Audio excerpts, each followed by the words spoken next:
সৌম্য তামিম নাকি সৌম্য ইমন নাকি আবারও তামিম ইমন জুটি টাইগারদের ওপেনিংয়ে এবার কাকে রেখে কাকে জায়গা দেবেন এ নিয়ে মধুর সমস্যার মুখোমুখি টাইগার কোচ ফিল সিমন্স। কেননা তিন ওপেনারই যে আছেন ক্যারিয়ারের সেরা ছন্দে। একদিকে প্রায় এক যুগের অভিজ্ঞ ওপেনার, অন্যদিকে যুব বিশ্বকাপ জয়ী ওপেনিং জুটি। চ্যাম্পিয়ন্স ট্রফির ওপেনিংয়ে জায়গা পাবে কোন দুইজন, বিস্তারিত থাকছে রিপোর্টে। চ্যাম্পিয়ন্স ট্রফির টাইগার স্কোয়াডে এবার জায়গা করে নিয়েছেন তিন ওপেনার। সৌম্য সরকারের সঙ্গে আছে তানজিদ তামিম, পাশাপাশি ব্যাকআপ ওপেনার হিসেবে রাখা হয়েছে তরুণ পারভেজ ইমনকে।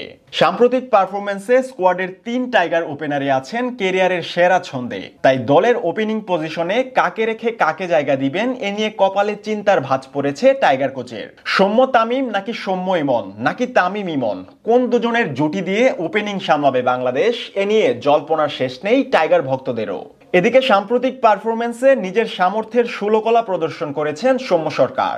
রংপুর রাইডার্সের হয়ে গ্লোবাল সুপার লিগ মাতিয়ে শিরোপার সাথে টুর্নামেন্ট সেরা খেলোয়াড়ের তকমাও বাগিয়ে নিয়েছেন এই বাঁহাতি ওপেনার।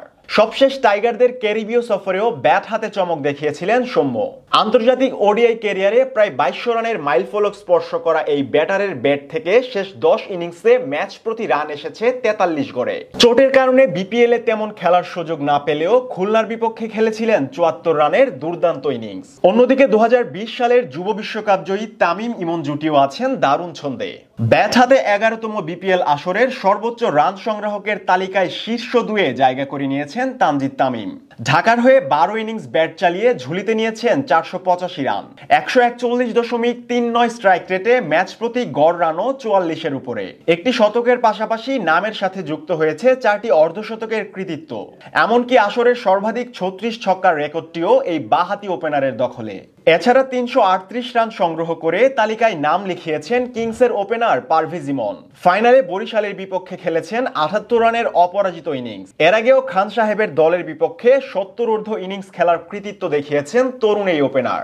অর্থাৎ সাম্প্রতিক পারফরমেন্সে দলের তিন ওপেনারই আছেন চূড়ান্ত ছন্দে। তাই ওপেনিং পজিশন নিয়ে মধুর বিপাকে পড়েছেন কোচ ফিল সিমন্স। তবে অভিজ্ঞতা আর অতীত রেকর্ড বিবেচনায় কোচের প্রথম পছন্দেই থাকবেন সৌম্য সরকার। কেননা একদিনের আন্তর্জাতিক ক্রিকেটে দলের ট্রাম্প কার্ড হিসেবেই বিবেচনা করা হচ্ছে এই বাঁহাতিকে। অন্যদিকে সাদা বলের লড়াইয়ে সাম্প্রতিক সময়ে দলের নিয়মিত ওপেনার হিসেবেই দেখা মিলেছে তানজিদ তামিমের। এছাড়া টাইগারদের প্রস্তুতি ক্যাম্পেও দলের প্রায় ফিক্সড ওপেনার হিসেবে একসাথে অনুশীলন করতে দেখা গেছে সৌম্য তামিম জুটিকে।